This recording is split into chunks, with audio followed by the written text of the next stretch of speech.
지금 몰디브입니다. 제사보단 제 정신 건강이 우선이에요. 제사 준비로 온몸이 아픈 말순이 혼자 전을 부치고 있는데 가족 단톡방에 며느리 지연의 몰디브 사진이 올라왔습니다. 이게 사람 새끼가 할 짓이냐? 내가 여기서 전 부치고 있으니 처녀는 거기서 태닝하고 있겠지. 나도 사람 새끼고 엄마고 여잔데. 자신은 하루 종일 무릎 아픈 몸을 이끌고 제사 준비를 했는데 며느리는 몰디브에서 칵테일을 마시며 휴가를 즐기고 있었던 것입니다. 어머님, 안녕하세요? 며칠 후 돌아온 지연은 마치 제사를 빠뜨린 일 따위는 기억도 나지 않는다는 듯한 태도였습니다. 그래, 잘 쉬었냐? 내 남편 영정 사진이랑 네 칵테일 잔 잘 어울리더라. 나도 사람이다. 이 기집아. 오늘도 시청자 여러분들의 뜨거운 관심에 감사드립니다. 이야기가 시작되기 전에 무료 기능인 구독과 댓글로 여러분의 생각을 들려주세요. 서울 변두리 낡은 주택가 35년 된 단독주택에서 72세 김말순이 혼자 제사 준비를 하고 있습니다. 남편이 세상을 떠난 지 벌써 5년째 매년 이맘때면 말순은 혼자서 상을 차리며 눈물을 삼켜왔습니다. 아이고, 또 이 계절이 왔네. 말순은 무릎이 아픈 몸을 이끌고 부엌에서 나무를 다듬고 있었습니다. 시장에서 사온 도라지, 고사리, 시금치를 정성스럽게 손질하면서도 마음 한편으론 아들과 며느리 생각이 떠올랐습니다.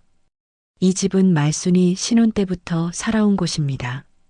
35년 전 시어머니를 모시고 살면서 첫째 딸과 막내 아들 도연이를 키웠던 추억이 고스란히 남아있는 공간이었습니다. 첫째 딸 부부는 안타깝게도 몇 해 전 비행기 사고로 세상을 떠나 첫째 딸의 자식인 손녀 은지만 남아 있었습니다. 은지는 해외에 나가 있지만 할머니 말순에게 전화 연락도 자주 하는 하나뿐인 예쁜 손녀였습니다. 막내 도연은 며느리 지연과 결혼해서 따로 살고 있고 바쁜 탓에 연락이 뜸했습니다. 우리 도연이는 회사 일로 바쁘고 지연이야 그 쇼핑몰 사업으로 정신없지. 며느리 박지연은 온라인 쇼핑몰을 운영하는 사업가입니다. 38세의 당찬 여성으로 결혼 10년 동안 말순과는 그럭저럭 평범한 고부관계를 유지해왔습니다. 성격이 좀 독특하긴 하지만 말순은 지연을 나쁜 사람이라고 생각하지는 않았습니다. 요즘 젊은 며느리들이 다 바쁘다던데. 그래도 우리 지연이는 마음씨가 착해. 말순은 고사리를 묻히면서 혼잣말을 계속했습니다. 사실 지연이 명절 때마다 바빠서 제사 준비를 거의 도와주지 않는 것에 대해 서운함이 없지는 않았습니다. 하지만 말순은 참고 이해하려고 노력했습니다. 지연은 결혼 초기부터 자신만의 일을 가지고 있었습니다. 처음에는 작은 인터넷 쇼핑몰로 시작했지만 점점 사업이 커지면서 지금은 직원이 10여 명인 회사로 성장했습니다. 말순도 처음에는 며느리가 돈을 버는 것이 신기하고 자랑스러웠습니다. 내가 젊을 땐 시어머니 모시고 살면서도 제사 준비는 다 했는데 요즘은 세상이 많이 달라졌지. 말순은 어린 시절부터 시집살이의 고단함을 몸으로 배웠습니다. 새벽부터 밤늦게까지 집안일을 도맡아 하면서도 시어머니 눈치를 보며 살았던 기억이 생생했습니다. 그래서 지연에게는 그런 고생을 시키고 싶지 않았습니다. 43세인 아들 도연은 중견 기업의 과장으로 일하고 있었습니다. 성격이 온순해서 어머니 말은 잘 들었지만 아내 앞에서는 늘 기가 죽어 있었습니다. 지연이 워낙 똑똑하고 사업 수완이 뛰어나다 보니 집안에서도 지연의 의견이 주로 받아들여졌습니다. 도연이도 참 아내한테 꼼짝도 못하면서 말순은 속으로 한숨을 쉬면서도 그래도 부부가 사이좋게 지내는 것을 나쁘게 보지는 않았습니다. 자신이 젊을 때는 남편에게 한 번도 큰 소리 낸 적이 없었지만 요즘 세상은 다르다는 것을 알고 있었습니다. 말수는 전을 부치면서 남편의 영정사진을 바라봤습니다. 5년 전 갑작스럽게 세상을 떠난 남편은 평생 성실하게 살아온 사람이었습니다. 공무원으로 일하면서 가족을 위해 묵묵히 희생했고 은퇴 후에는 작은 텃밭을 가꾸며 여생을 보내려 했지만 그 꿈을 이루지 못했습니다. 여보, 올해도 혼자 준비하고 있어. 그래도 애들이 내일은 올 거야. 지연이가 아무리 바빠도 아버님 재산할 만큼은 올 거라고. 말순의 목소리에는 확신보다는 간절한 바람이 섞여 있었습니다. 지난해에도 지연은 마지막에 급한 거래처 미팅이 생겼다며 제사에 참석하지 못했습니다. 그 전해에도 해외 출장이 있다며 빠졌습니다. 하지만 말수는 여전히 며느리를 믿고 싶었습니다. 설마 올해도 안 올까? 아니야, 분명 올 거야. 우리 지연이가 아무리 그래도 인정은 있는 애잖아. 저녁이 되자 말수는 파전을 부치며 내일 제사상을 머릿속으로 그려봤습니다. 남편이 좋아했던 북어국, 정성스럽게 무친 나물 반찬들, 그리고 제철 과일들까지. 혼자 준비하기엔 벅찬 일이었지만 말수는 35년간 이 집을 지켜온 안주인으로서의 자부심을 갖고 있었습니다. 부담스러운 것이 하나 있다면 이제 나이가 들어서 예전만큼 손이 빠르지 않다는 것이었습니다.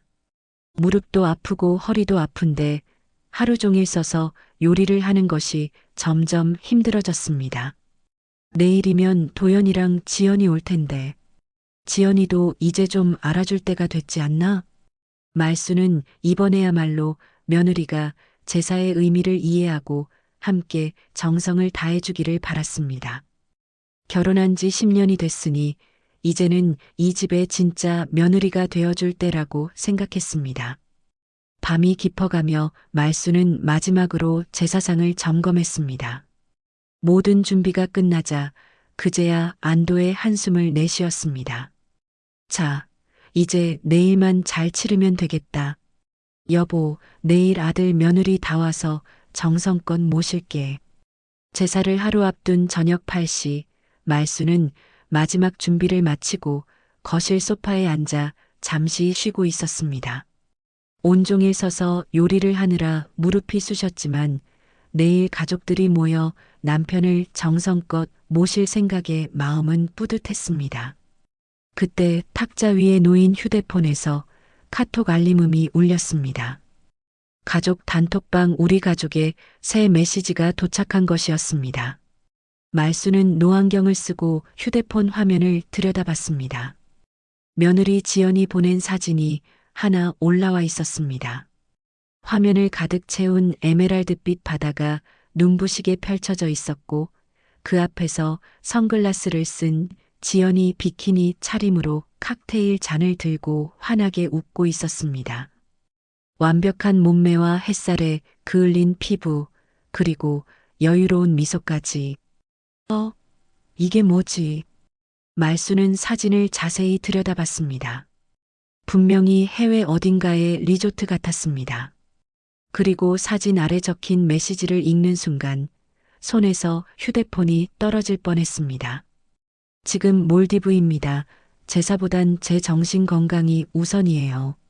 메시지 끝에는 선글라스를 쓴 이모티콘과 입술에 키스하는 이모티콘이 달려 있었습니다. 마치 자신의 선택을 당당하게 자랑하는 듯한 톤이었습니다. 말수는 한동안 말을 잇지 못했습니다. 머릿속이 하얘지면서 이 상황을 이해할 수가 없었습니다.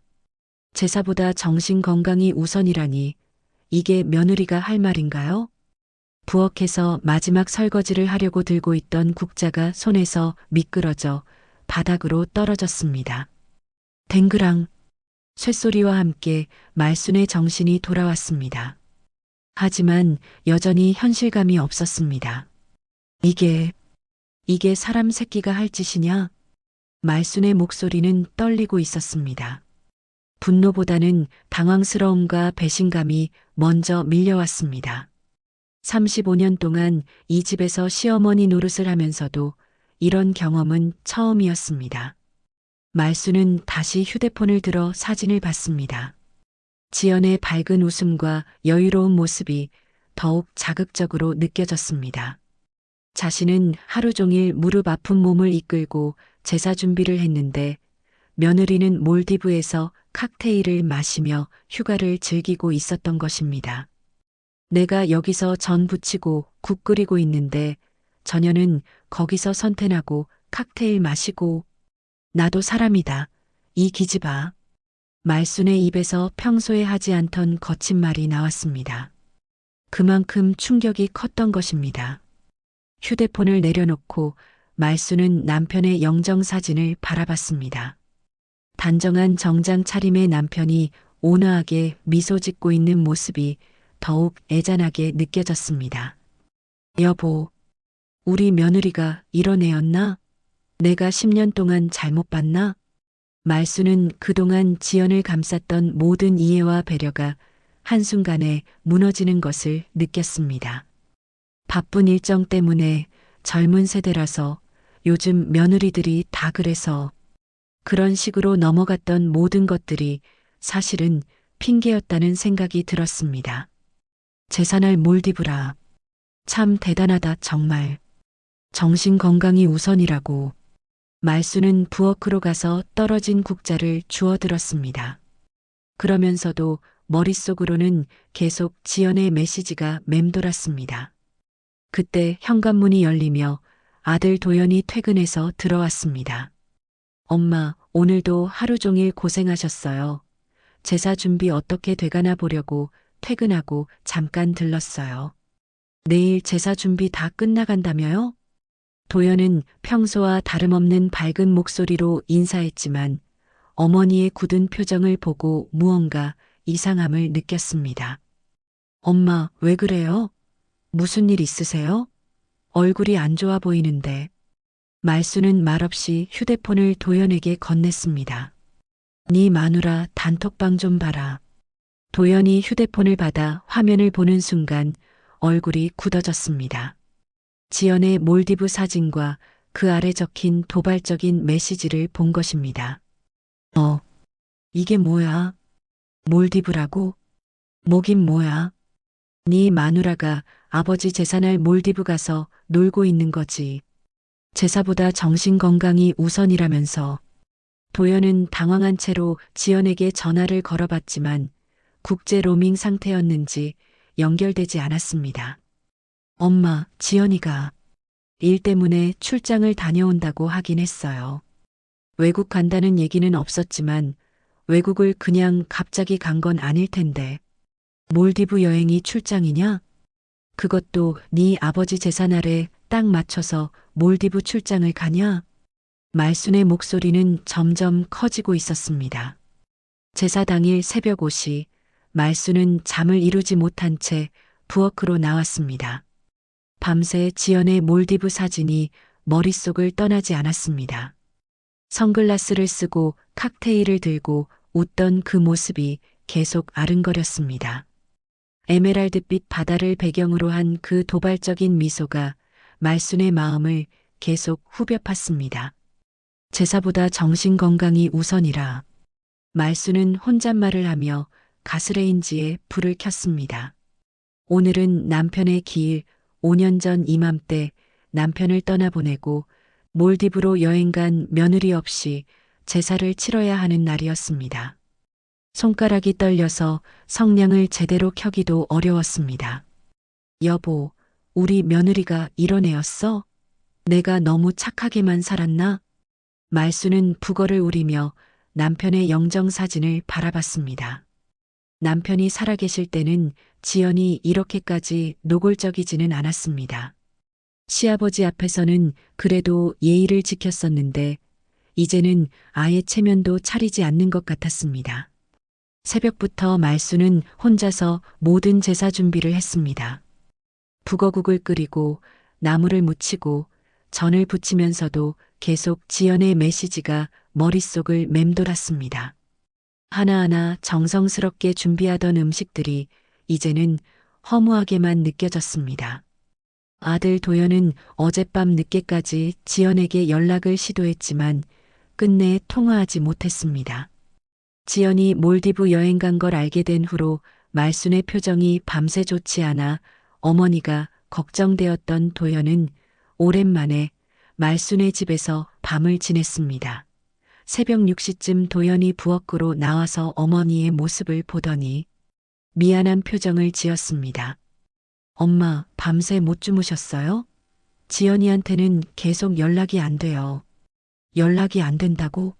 그럼 몰디브에서 카톡 사진은 어떻게 올리냐? 말순의 목소리는 어제보다 더 차갑게 들렸습니다. 도연은 어머니의 화난 모습에 당황했지만 뭐라고 말해야 할지 몰랐습니다. 엄마, 제가 오늘 회사에 급한 프레젠테이션이 있어서 제사 시간에 조금 늦을 수도 있어요. 도연이 조심스럽게 말하자 말순이 손을 멈추고 아들을 바라봤습니다. 급한 일이 그렇게 많냐? 네 아버지 제사날인데? 도연은 결국 늦어도 오후에는 꼭 올게요라는 말만 남기고 서둘러 출근해 버렸습니다. 말순은 아들마저 자신을 외면하는 것 같아 더욱 쓸쓸했습니다. 오전 10시쯤 도연의 휴대폰이 울렸습니다. 지연에게서 온 전화였습니다. 여보, 왜 이렇게 전화를 많이 했어? 나 지금 촬영 중이라고. 지연의 목소리는 짜증이 섞여 있었습니다. 배경으로는 파도 소리와 휴양지 특유의 여유로운 음악이 들렸습니다. 지연아, 오늘 아버지 제사날이야. 몰디브가 뭐야? 아, 그거. 여보, 나 일 때문에 온 거야. 쇼핑몰 여름 컬렉션 촬영 때문에 몰디브 온 거라고. 배경이 예뻐야 옷이 잘 팔리잖아. 그래도 하필 오늘이야? 외국 출장이라곤 미리 얘기도 안 하고. 얘기했잖아, 바쁘다고. 그리고 여보, 나 진짜 바빠. 모델들이랑 스태프들 다 기다리고 있어. 촬영 스케줄 바꾸면 손해가 얼마인 줄 알아? 제사는 매년 하는 거잖아. 내일이 더 중요해. 사실 지연은 거짓말을 하고 있었습니다. 촬영은 어제 오전 30분 만에 끝났습니다. 몇 벌의 비키니와 여름 원피스를 입고 해변에서 간단하게 찍은 것이 전부였습니다. 모델도 지연 혼자였고 스태프라고 해봐야 사진사 한 명이었습니다. 나머지 2박 3일은 순전히 개인 휴가였습니다. 그럼 언제 들어와? 모르겠어. 촬영 끝나면. 아, 그리고 여보, 시어머니가 뭐라고 하셔도 너무 신경 쓰지 마. 요즘 시대에 누가 제사를 그렇게 중요하게 생각해? 나는 일하러 온 거라고 똑똑히 말해. 지연은 그 순간에도 풀사이드 바에서 칵테일을 마시고 있었습니다. 전날 밤 클럽에서 늦게까지 놀아서 숙취가 있었지만 목소리만큼은 당당하게 유지했습니다. 지연아. 아, 진짜 귀찮아. 일 때문에 온 건데 왜 이렇게 난리야? 할 일도 많고 피곤해 죽겠어. 나 바빠, 끊을게. 지연은 일방적으로 전화를 끊고는 다시 칵테일을 들었습니다. 인스타그램을 켜서 방금 찍은 수영장 사진에 열심히 일하는 중. 힘들어도 화이팅! 이라는 글을 올렸습니다. 도연은 한동안 휴대폰을 들고 있다가 깊은 한숨을 내쉬었습니다. 지연의 말투에서 조금의 미안함도 느껴지지 않았습니다. 오전 11시 이웃집 박순자 아주머니가 찾아왔습니다. 순자는 말순과 30년 넘게 옆집에 살면서 서로의 속사정을 다 아는 사이였습니다. 말순아, 너 남편 제사날에 며느리가 몰디브를 갔다는 게 진짜야? 세상에. 말세야 말세. 요즘 애들은 다 그런다니? 순자의 말에 말순의 얼굴이 붉어졌습니다. 자신의 처지가 너무 애처로워 보였습니다. 우리 딸한테 니네 며느리 인스타그램인가 모시기를 들어가 보라고 했거든. 그런데 말순아, 니네 며느리 인스타그램 계속 보고 있는데 이상해. 순자가 휴대폰을 꺼내 지연의 인스타그램을 보여줬습니다. 여기 봐. 어제는 촬영 준비 중이라고 올렸는데 1시간 후에는 촬영 끝. 수고했어요 라고 올렸어. 그런데 지금은 또 휴양지에서 힐링 중이라고 올려놨네. 말수는 화면을 자세히 들여다봤습니다. 지연이 올린 사진들을 시간순으로 보니 뭔가 이상했습니다. 촬영 사진은 몇 장 안 됐는데 그 후로는 계속 놀고 있는 사진들만 올라와 있었습니다. 이게 뭐야? 촬영은 언제 끝난 거야? 그러게 말이야. 촬영한다고 해서 그나마 이해했는데 이걸 보니까 그냥 놀러 간 거 아니야? 30분 촬영하고 나머지는 휴가잖아. 말수는 더욱 화가 났습니다. 일 때문이라고 거짓말까지 하면서 제사를 빠진 것이었습니다. 거짓말까지 하면서 일 때문이라고 하면서 사실은 놀러 간 거네. 말수나, 너 너무 착하게만 살지 마. 며느리가 시어머니를 이렇게 무시하고 거짓말까지 하는데 가만히 있으면 안 되지. 순자의 말이 말순의 가슴에 깊이 박혔습니다. 그동안 지연을 이해하려고 노력했던 모든 시간들이 바보 같다는 생각이 들었습니다. 말순아, 복수라는 게 꼭 큰 소리치고 싸우는 것만은 아니야. 조용히 할 수 있는 복수도 있어. 순자가 의미심장한 말을 남기고 돌아간 후 말수는 혼자 제사상을 차리면서 마음속으로 결심했습니다. 여보, 미안해. 우리 며느리가 거짓말쟁이였어. 이제 정말 끝이야. 저 기집애, 내가 버릇을 단단히 고쳐줄 거야. 복수의 불꽃이 말순의 눈에 조용히 타오르기 시작했습니다. 며칠이 지나고 지연은 몰디브에서 돌아와 아무 일 없다는 듯이 시댁을 찾아왔습니다. 한 손에는 고급 케이크 상자를 들고 얼굴에는 평소와 다름없는 밝은 미소를 띠고 있었습니다. 몰디브에서 그을린 건강한 피부가 더욱 당당해 보였습니다. 어머님 안녕하세요. 지연은 현관문을 열고 들어서며 큰 목소리로 인사했습니다. 마치 제사를 빠뜨린 일 따위는 기억도 나지 않는다는 듯한 태도였습니다. 말수는 거실 소파에 앉아 있다가 지연을 바라봤습니다.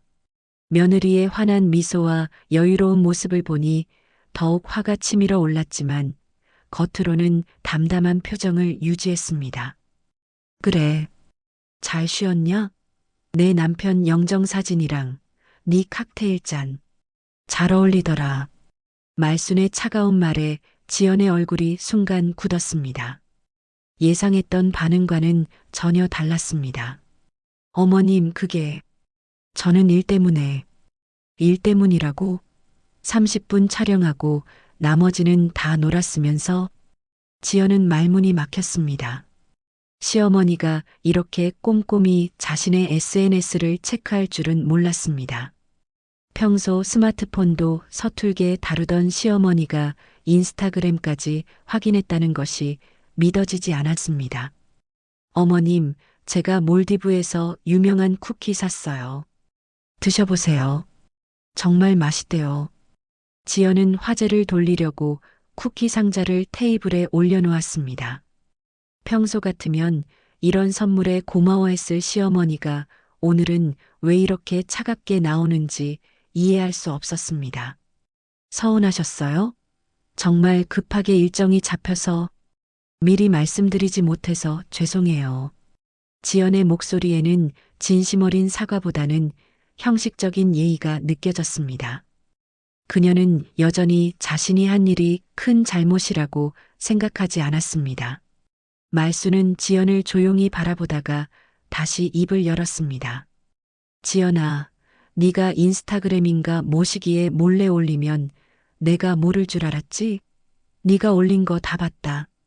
촬영 사진은 몇 장 안 되고 나머지는 다 칵테일 마시고 수영하고 스파 받는 사진이던데.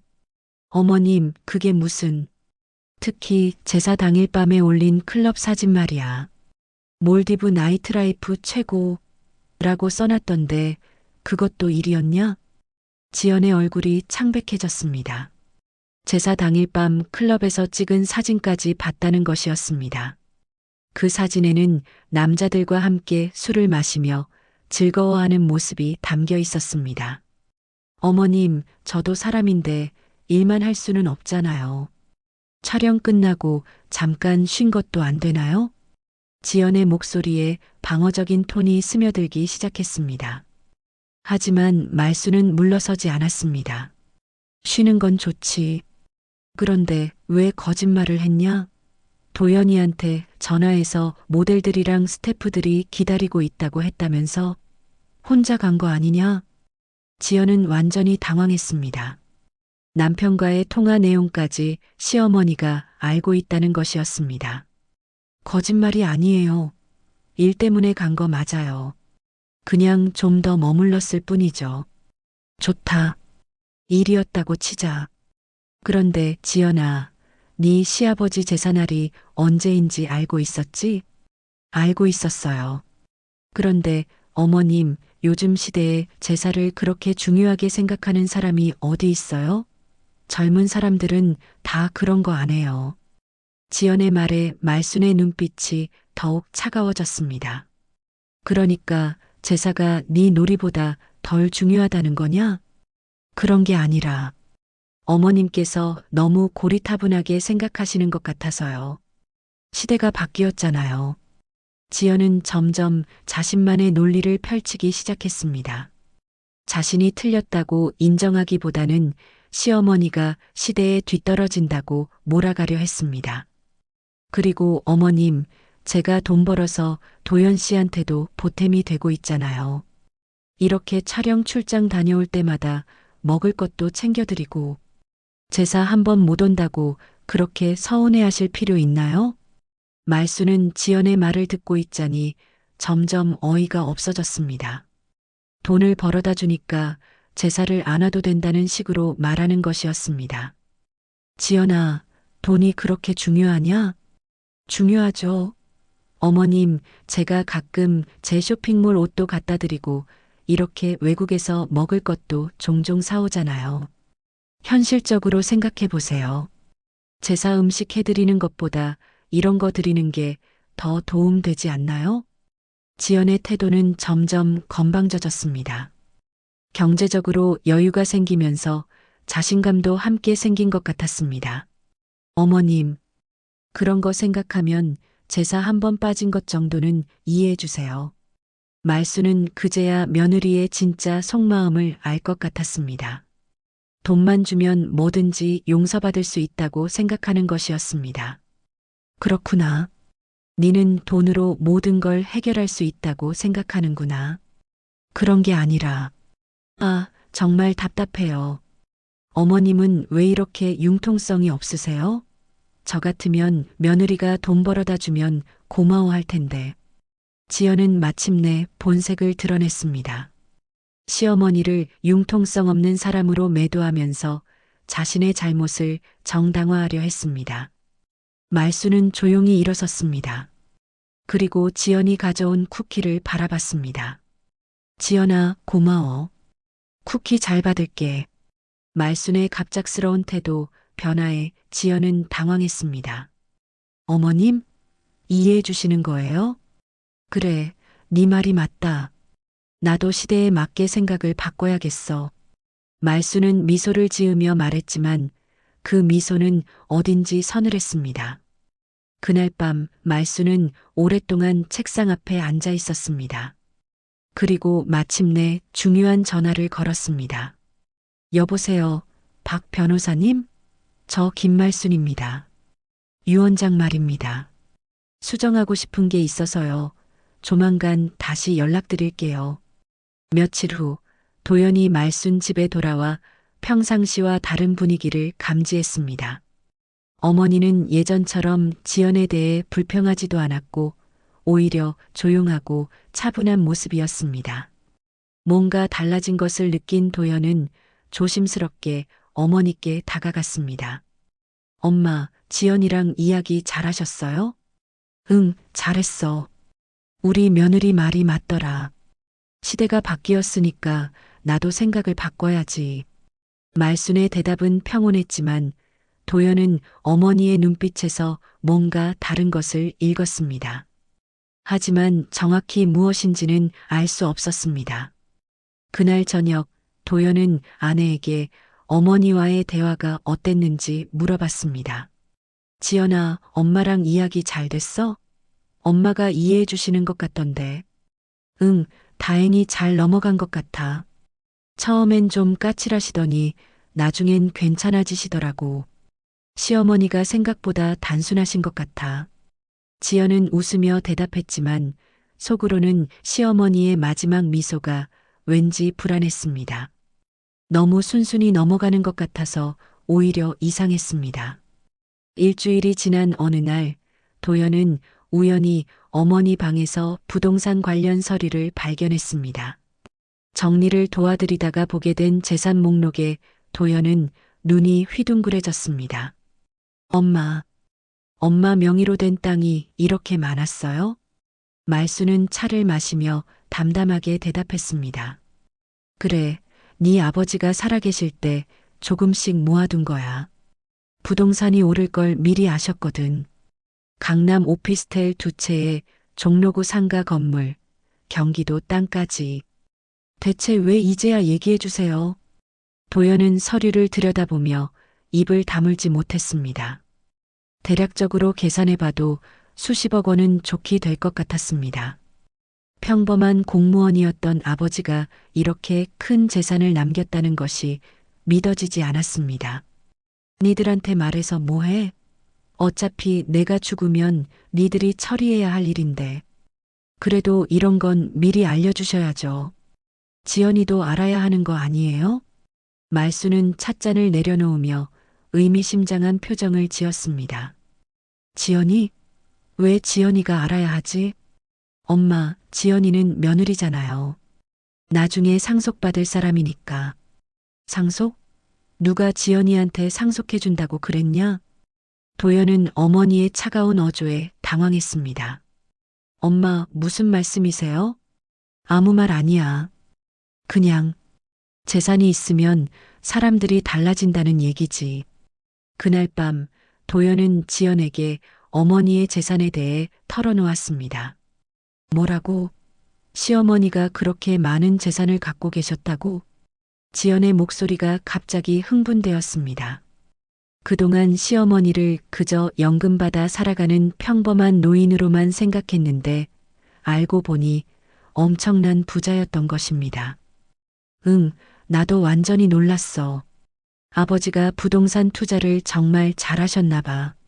세상에. 이 정도면 나중에 유산만 받아도 우리가 평생 놀고 먹겠네. 강남 오피스텔만 해도 몇십억은 할 텐데. 지연의 눈이 반짝거렸습니다. 갑자기 시어머니가 완전히 다르게 보이기 시작했습니다. 제사 빠진 것 정도는 금방 잊혀질 만한 사소한 문제로 여겨졌습니다. 그런데 여보, 시어머니가 요즘 좀 이상하지 않아? 내가 몰디브 간 걸로 그렇게 화내시더니 갑자기 이해한다고 하시고. 괜찮을 거야. 돈이 많으신 분들은 원래 변덕이 좀 있어. 우리가 잘해드리기만 하면 돼. 그 다음 날부터 지연의 태도가 완전히 달라졌습니다. 거의 매일 시댁을 찾았고 매번 정성스러운 음식을 해서 가져왔습니다. 어머님, 제가 곰탕 끓여왔어요. 몸에 좋대요. 어머님, 이번 주말에 시간 되시면 같이 백화점 가실래요? 옷 하나 골라드릴게요. 다음 제사는 제가 완전히 준비할게요.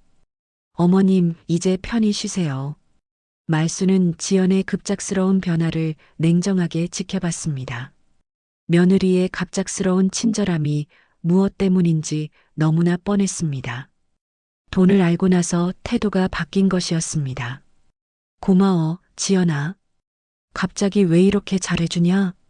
아니에요, 어머님. 제가 원래 해야 할 일이었는데 그동안 너무 바빠서 소홀했던 것 같아요. 앞으로는 정말 잘할게요. 지연은 환한 미소를 지으며 말했지만 말수는 그 미소 뒤에 숨은 속셈을 훤히 꿰뚫어 보고 있었습니다. 지연아, 내가 갑자기 이렇게 잘해주니까 고맙긴 한데 혹시 무슨 일 있는 거 아니냐? 무슨 일이요? 그냥 어머님께 잘해드리고 싶어서요. 제가 몰디브 일로 서운하게 해드린 것 같아서 마음이 안 좋았거든요. 그렇구나. 그럼 다음에 또 몰디브 같은 일이 생기면 어떻게 할 거냐? 당연히 어머님 일을 우선으로 할 거예요. 제사 같은 중요한 날에는 절대 빠지지 않을게요. 말수는 지연의 말을 들으며 속으로 냉소했습니다. 돈을 알고 나서야 제사가 중요하다고 하는 것이었습니다. 그날 밤 말수는 변호사에게 전화를 걸었습니다. 여보세요, 박 변호사님? 저 김말순입니다. 아, 어르신. 무슨 일로 연락하셨나요? 그 유언장 말입니다. 내 재산 전부 저 기집애만 빼고 누구 줘도 좋으니 수정해 주이소. 며느리분 말씀이신가요? 무슨 일이 있으셨나요? 돈을 알고 나서야 갑자기 잘해주는 년한테 무슨 재산을 줘요? 손녀 은지한테 다 주고 싶습니다. 은지는 해외에 나가 살고 있는 말순의 유일한 손자였기 때문에 더욱 각별했습니다. 알겠습니다. 그럼 새로 작성해 드리겠습니다. 그리고 변호사님, 인연이 절대 눈치채지 못하게 해주세요. 죽을 때까지 모르게 하고 싶어요. 전화를 끊은 말수는 창밖을 바라보며 차가운 미소를 지었습니다. 지연아, 네가 돈 때문에 태도 바꾼 거 다 보고 있다. 돈이 그렇게 좋으면 한 푼도 못 받는 기분이 어떤지 한번 느껴봐라. 몇 주가 지나면서 지연의 적극적인 시어머니 모시기는 더욱 극성을 부렸습니다. 거의 매일 시댁을 찾아가 청소를 하고 음식을 해드리고 말순의 모든 일정에 관심을 보였습니다. 마치 완벽한 며느리가 되기 위해 총력을 기울이는 것 같았습니다. 어머님, 오늘은 갈비찜 해왔어요. 어머님이 좋아하신다고 도연이가 그러더라고요. 지연은 무거운 냄비를 들고 들어서며 환한 미소를 지었습니다. 예전에는 명절에도 음식 준비를 거들지 않던 지연이 이제는 매일같이 정성스러운 요리를 해오고 있었습니다. 고생했구나, 지연아. 요즘 너무 자주 오는 것 같아서 내가 미안하네. 아니에요, 어머님. 제가 당연히 해야 할 일이에요. 그동안 너무 소홀했던 것 같아서 마음이 안 좋았거든요. 말수는 지연의 말을 들으며 속으로 쓴웃음을 지었습니다. 재산을 알기 전과 후의 태도가 이렇게 극명하게 달라질 수 있다니 사람의 속마음이 이렇게 뻔할 수도 있구나 싶었습니다. 지연아, 그런데 네 사업은 괜찮냐? 이렇게 매일 와도 되겠어? 괜찮아요. 직원들이 잘하고 있어서 제가 없어도 돌아가요. 어머님이 더 중요하죠. 몰디브에서 찍은 사진들이 의외로 반응이 좋아서 매출이 크게 늘었습니다. 하지만 이제는 그보다 더 큰 그림을 그리고 있었습니다. 시어머니의 재산에 비하면 자신의 사업 수익은 새 발에 피었습니다.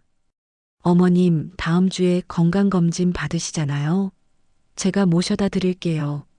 그리고 검진 결과도 제가 챙겨볼게요. 그래도 되겠냐? 네가 그렇게까지 할 필요는. 어머님, 가족이잖아요. 제가 해야 할 일이에요. 지연은 가족이라는 단어를 강조하며 말했습니다. 예전에는 제사를 시대에 뒤떨어진 것이라고 했던 지연이 이제는 가족의 중요성을 강조하고 있었습니다. 그날 저녁 도연이 집에 와서 지연의 변화에 대해 어머니께 물어봤습니다. 엄마, 지연이가 요즘 정말 많이 달라졌죠? 매일 와서 이것저것 챙겨드리고. 그래, 참 신기해. 사람이 이렇게 갑자기 바뀔 수도 있구나 싶어. 말순의 목소리에는 묘한 뉘앙스가 섞여 있었습니다. 엄마도 좋아하시는 것 같은데 왜 그런 톤으로 말씀하세요? 아니야, 좋지. 며느리가 잘해주는데 뭐가 싫겠어? 다만 사람이 갑자기 바뀌면 이유가 있는 법이잖아. 도연은 어머니의 말뜻을 정확히 이해하지 못했지만 뭔가 의미심장한 것이 있다는 것은 느꼈습니다. 며칠 후 지연은 더욱 대담한 행동을 보였습니다. 말순과 함께 은행에 가서 통장 정리를 도와주겠다고 나선 것입니다. 어머님, 요즘 금융사기가 많다고 하니까 통장이랑 카드 정리를 한번 해보시는 게 어때요? 제가 도와드릴게요. 통장 정리? 네, 사용하지 않는 계좌는 정리하고 이자율 좋은 곳으로 옮기고 요즘은 다들 그렇게 해요. 말수는 지연의 제안을 들으며 냉소했습니다. 통장 정리를 핑계로 자신의 재산 규모를 정확히 파악하려는 것이 뻔했습니다. 지연아, 고마운데 나는 괜찮아. 복잡한 걸 못해서 그냥 놔둘래. 어머님, 그러시면 안 되죠. 요즘 시대에는 재산 관리를 잘해야 해요. 제가 사업하면서 많이 배웠거든요. 지연은 포기하지 않고 계속 설득했습니다. 하지만 말수는 완고하게 거절했습니다. 됐어, 지연아. 내일은 내가 알아서 할게. 지연은 속으로 답답해했지만 겉으로는 웃음을 유지했습니다. 그 대신 지연은 다른 방법을 시도했습니다. 손녀 은지에 대해 관심을 보이기 시작한 것입니다. 어머님, 은지 요즘 어떻게 지내요? 해외에서 대학생활 잘하고 있나요? 응, 잘 지내고 있어. 이번 학기 성적도 좋게 나왔다더라. 그래요?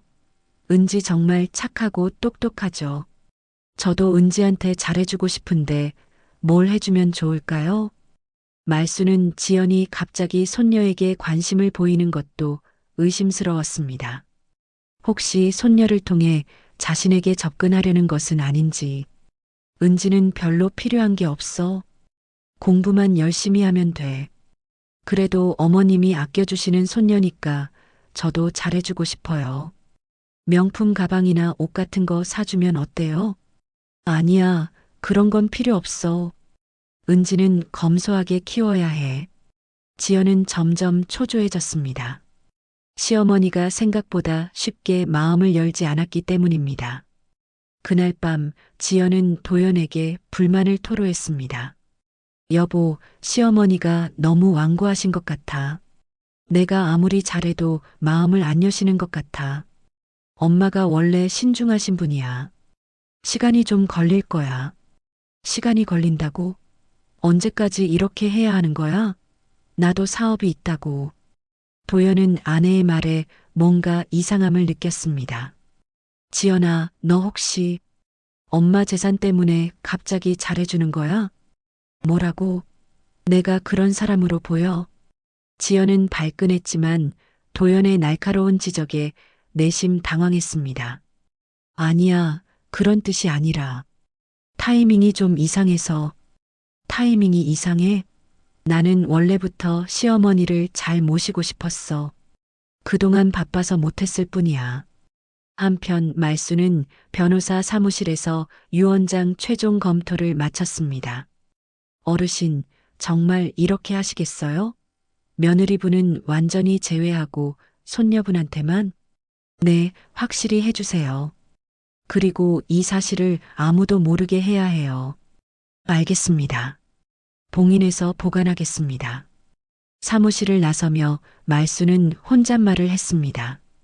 지연아, 네가 얼마나 더 열심히 할지 보자. 결국 다 헛수고가 될 텐데. 몇 달이 흘러 어느 날 지연은 말순이 외출한 사이 집 열쇠로 시댁에 들어갔습니다. 청소를 해드린다는 명목이었지만 실제로는 다른 목적이 있었습니다. 시어머니의 중요한 서류들이 어디에 보관되어 있는지 확인하고 싶었던 것입니다. 어머님이 서류를 어디에 두셨을까? 지연은 조심스럽게 말순의 방을 뒤져보기 시작했습니다. 옷장, 서랍장, 책상 등을 하나씩 살펴보던 중 책상 서랍 깊숙한 곳에서 봉투 하나를 발견했습니다. 이게 뭐지? 봉투를 열어보니 변호사 사무실에서 온 서류였습니다. 유언장 사본이었습니다. 지연의 심장이 빠르게 뛰기 시작했습니다. 유언장이라고? 벌써 작성해 두셨나? 지연은 떨리는 손으로 서류를 펼쳐봤습니다. 그런데 내용을 읽어가던 중 얼굴이 창백해졌습니다. 이게 뭐야? 유언장에는 말순의 모든 재산이 손녀 은지에게 상속된다고 명시되어 있었습니다. 강남의 오피스텔 2채, 종로구 상가 건물, 경기도 토지, 그리고 모든 예금까지. 아들 도연에게는 일부 현금만 남기고 며느리 지연의 이름은 아예 찾아볼 수 없었습니다. 말도 안 돼. 나는 왜 없어? 며느리인데?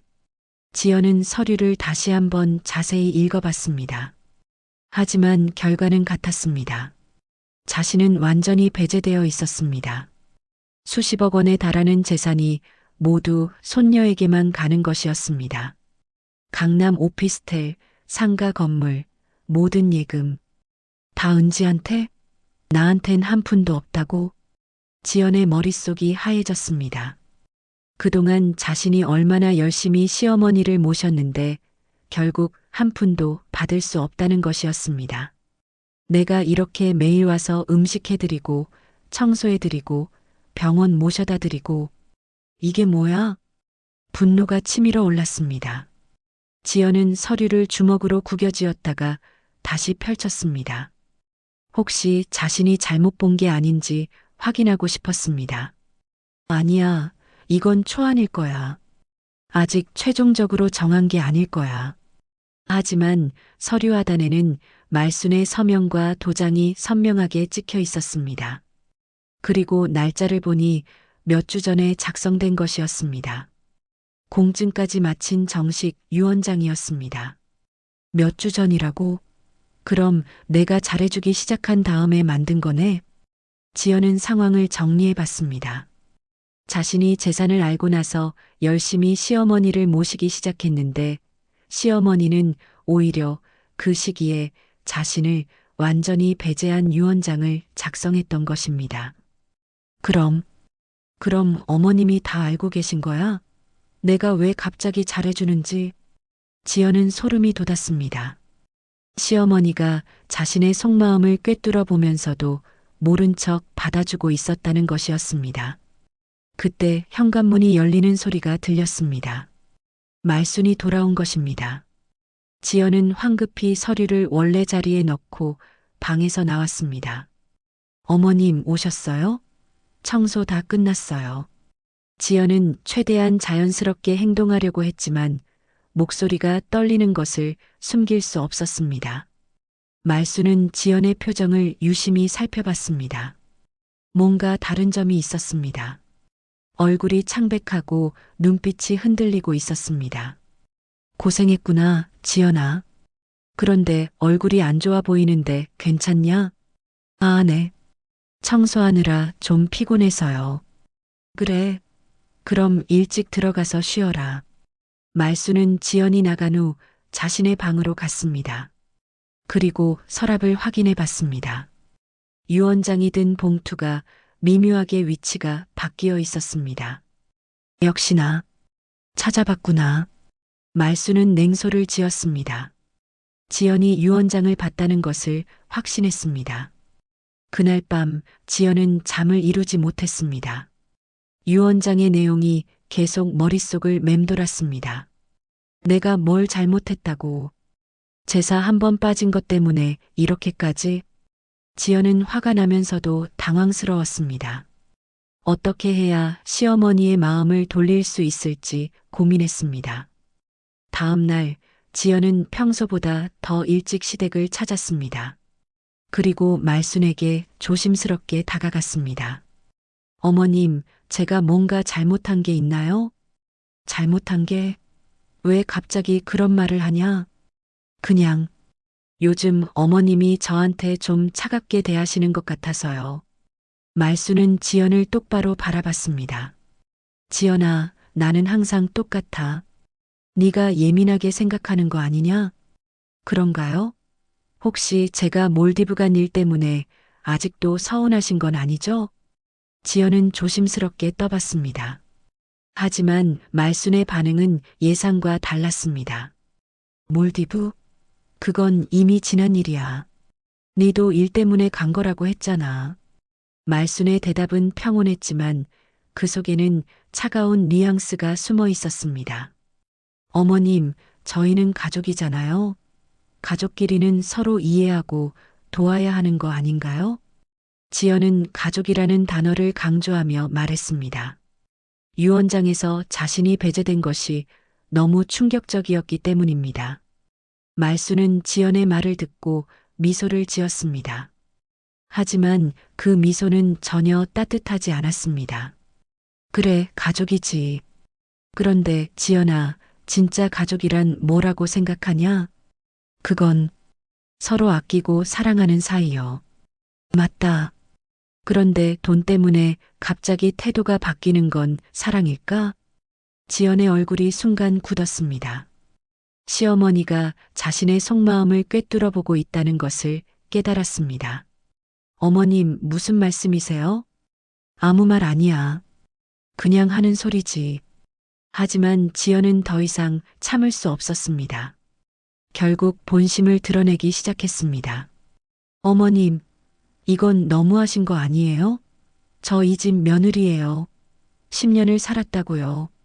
말수는 지연의 갑작스러운 변화를 차분히 지켜봤습니다. 10년이 뭐냐? 100년을 살아도 내 마음이 여기 없으면 넌 남이야. 마음이 없다고요? 제가 얼마나 어머님을 잘 모셨는데요. 언제부터? 내 재산을 알고 나서부터? 말순의 직격탄에 지연의 얼굴이 더욱 붉어졌습니다. 그건 우연의 일치예요. 우연의 일치라고? 지연아, 니는 나를 바보로 보나?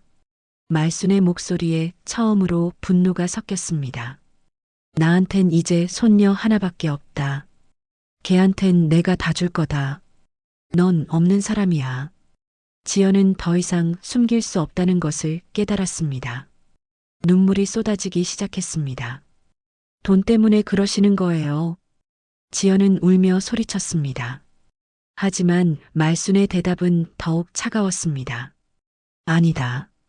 정 때문이다. 이 기집아. 말순의 말에 지연은 완전히 무너졌습니다. 몇 달이 흘렀습니다. 말순과 지연의 마지막 대결 이후 집안 분위기는 완전히 얼어붙었습니다. 지연은 더 이상 시댁을 찾지 않았고 도연은 그 사이에서 어쩔 줄 몰라 했습니다. 그러던 어느 날 해외에 살고 있던 손녀 은지가 결혼을 앞두고 할머니를 찾아왔습니다. 대학을 졸업하고 좋은 직장에 다니던 은지는 연인과 결혼을 결정했다고 말순에게 알려왔습니다. 할머니, 저 다음 달에 결혼해요. 그래, 우리 은지가 벌써 시집을 가는구나. 말순은 손녀를 바라보며 흐뭇한 미소를 지었습니다. 은지는 어려서부터 할머니를 잘 따랐고 명절 때마다 빠지지 않고 한국에 찾아와 안부를 물었습니다. 할머니, 제가 어렸을 때부터 지금까지 저를 얼마나 아껴주셨는지 알아요.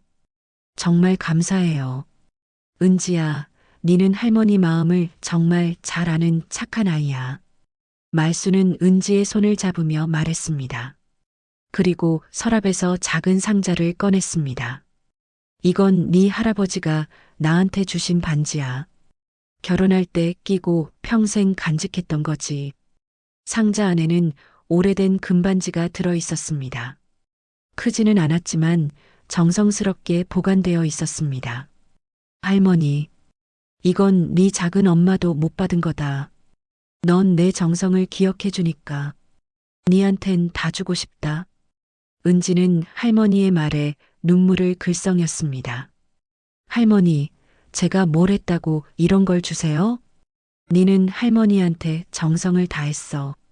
바쁜 와중에도 안부 전화 하나라도 꼭 하고 명절 때는 빠지지 않고 한국에 와서 절하고 그게 얼마나 고마운지 몰라.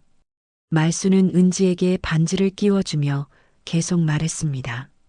사람은 돈으로 사는 게 아니야. 마음으로 사는 거지. 니는 그걸 아는 아이야. 그때 현관문이 열리며 도연이 들어왔습니다. 은지 왔구나. 결혼 준비는 잘 되고 있어?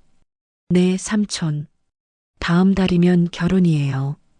그래, 축하한다. 근데 엄마, 지연이는 언제까지 이렇게 안 볼 건가요? 도연은 조심스럽게 물었습니다. 아내와 어머니 사이의 갈등이 해결되지 않아 집안이 어수선했습니다. 도연아, 그건 지연이가 정할 일이야. 내가 부를 수도 없고 쫓아낼 수도 없어. 엄마, 지연이는 이제 이 집 사람이 아니야. 그걸 본인도 알 거야. 말순의 단호한 말에 도연은 더 이상 말할 수 없었습니다. 한편 지연은 자신의 집에서 혼자 인터넷 뉴스를 보고 있었습니다. 그때 한 기사 제목이 눈에 들어왔습니다. 할머니 유산 전부 손녀에게. 이유는 정없는 며느리는 가족이 아니다. 지연은 기사를 클릭해 봤습니다. 비슷한 사례를 다룬 기사였는데 내용이 자신의 상황과 너무나 비슷했습니다. 이런 일이 나뿐만 아니구나. 지연은 기사를 읽으며 복잡한 심정이 들었습니다. 다른 사람들의 댓글을 보니 대부분 시어머니 편을 들고 있었습니다. 며느리가 돈 때문에 갑자기 잘해준 거면 당연히 유산 못 받아야지. 제사도 안 지내는 며느리한테 뭘 줘? 시어머니가 잘했네. 요즘 며느리들은 의무는 안 하고 권리만 주장한다. 지연은 댓글들을 보며 가슴이 답답해졌습니다. 모든 사람들이 자신을 비난하는 것 같았습니다. 그때 휴대폰이 울렸습니다. 남편 도연에게서 온 전화였습니다. 지연아, 은지 결혼식에 우리도 가야 하는데. 나는 안 갈래. 어머님이 나를 가족으로 생각하지도 않는다는데 왜 가? 그래도 은지는 우리 조카잖아. 조카? 나한테는 이제 남인걸. 어머님이 그렇게 정하셨잖아. 지연의 목소리에는 체념이 섞여 있었습니다. 지연아, 그래도 한 번 더 어머니께 사과하면. 사과? 내가 뭘 잘못했는데? 제사 빠지고 해외여행 간 게 그렇게 큰 죄야? 지연아, 됐어. 나는 이제 그 집이랑 상관없어. 당신도 어머니 편을 들 거면 할 말 없고. 지연은 전화를 끊어버렸습니다. 며칠 후 은지의 결혼식이 열렸습니다. 작은 규모의 가족 결혼식이었지만 따뜻한 분위기였습니다. 말수는 손녀의 결혼식을 보며 눈물을 흘렸습니다. 할머니, 울지 마세요. 자주 찾아뵐게요. 그래, 우리 은지. 행복하게 살아라. 결혼식이 끝난 후 말수는 은지에게 조용히 말했습니다. 은지야, 할머니가 니한테 줄 게 있어. 뭐예요, 할머니? 나중에 할머니가 없어지면 할머니 재산은 다 네 거야. 네 작은아버지한테는 일부만 주고 니한테 대부분 줄 거야. 은지는 깜짝 놀랐습니다. 할머니, 그러시면 안 되죠. 작은아버지랑 작은어머니도 계시는데. 네 작은어머니는 이미 이 집 사람이 아니야. 그리고 네 작은아버지는 남자니까 적당히 주면 돼. 네가 할머니 마음을 제일 잘 알아주잖아. 할머니, 기억해라, 은지야. 돈보다 중요한 건 정이야. 그걸 아는 사람만이 진짜 가족이 될 수 있어. 그날 밤 지연은 창밖을 바라보며 혼잣말을 했습니다. 제사 한 번, 그냥 한 번만 갔어도 됐던 걸까? 하지만 이미 늦었습니다. 말순의 마음은 돌이킬 수 없을 만큼 굳어져 있었습니다. 제사 안 지낸 며느리, 재산도 없다. 돈으로는 살 수 없는 것이 있습니다. 바로 가족의 정입니다. 정성 없는 며느리는 그저 손님일 뿐 가족이 될 수는 없습니다.